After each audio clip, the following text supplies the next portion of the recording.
Dobrý den. Mým přáním je být vzorem pro svého syna. Jenže ouha. Děti si od nás prostě neberou jenom to dobré, co jim chceme dát. Oni si berou prostě každou vlastnost, všechno, co my jim ukazujeme. To je prostě někdy boj. Ta chvíle, kdy vlastně vám dojde, že to dítě vás zrcadlí a vy vidíte, jak se ve skutečnosti kolikrát chováte. Někdy fakt rostu z toho, když vidím, jak můj syn je tvrdohlavý.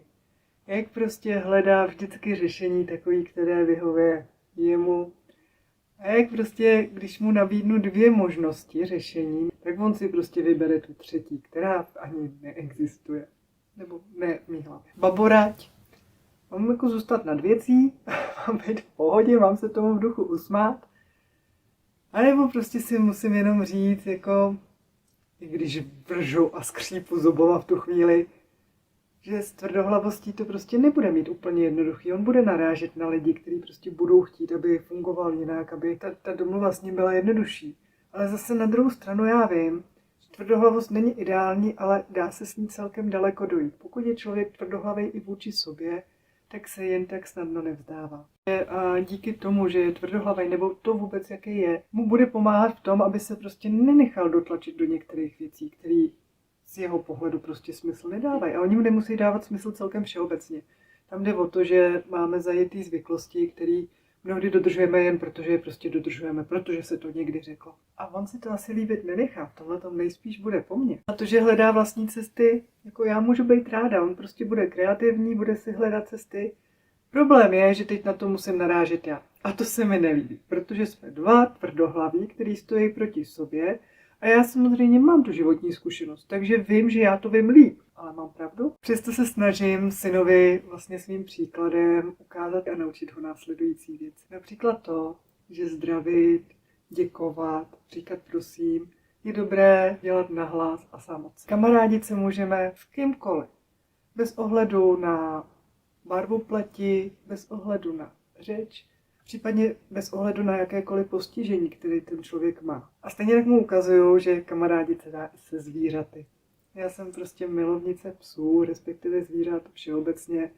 A musím říct, že těch kamarádů, který jsem si tady u nás po okolí udělala, je prostě hodně. A jen proto, že prostě ráda pohladím jejich pejsky, když jsou venku. Jdu si za svým. Tomu ukazuju v tom, jak jsem se rozhodla podnikat, ukazuju mu, že ta cesta možná není jednoduchá, ale prostě já se jen tak nevzdávám. Stejně tak jsme se vlastně s partnerem rozhodli, že budeme tancovat znova a přestože věk už na to možná nemáme, tak se opět připravujeme na to, aby jsme mohli soutěžně tančit. Ukazuju mu, že své názory je potřeba říkat jasně, ale hlavně slušně. Já sama za sebe odmítám říkat věci v náznacích. Nemám ráda, když se něco naznačuje a druhý člověk si z toho má vzít něco a on si může vzít úplně něco jiného, než my jsme ve skutečnosti mysleli. A pak jsme na něj naštvaný, jak si mohl jako najít jinou představu, než to, co my jsme chtěli, jak je možný, že on to chápe jinak.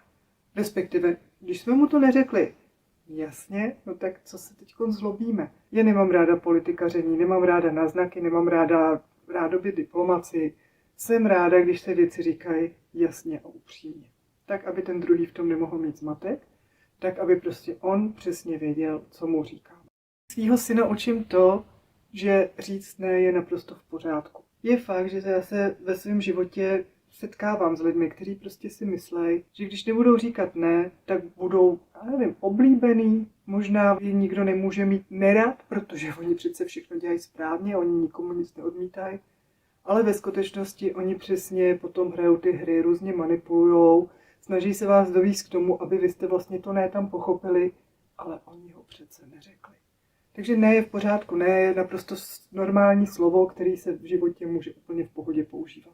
Věcí, které já bych byla ráda, aby on si ode mě převzal, tak je celkem hodně, ale zase jsem si všimla jedné věci. Pokud já ty věci sama dělám, pokud já zdravím lidi první a zdravím je nahlas, tak on se přidá. On dneska zdraví úplně běžně, některý i který prostě sami neznáme. On prostě zdraví, protože ho to baví. Prostě vzorem mít je, nebo ne vzorem, ale příkladem. Pokud něco chceme, aby se dítě od nás naučilo, tak je nejlepší jít příkladem.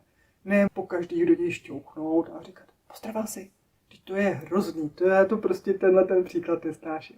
Já radši budu zdravit a on se přidá. Já pro dnešek skončím a skončím samozřejmě otázkou, jaké jsou ty vaše hodnoty, v čem vlastně vy jdete svým dětem příkladem.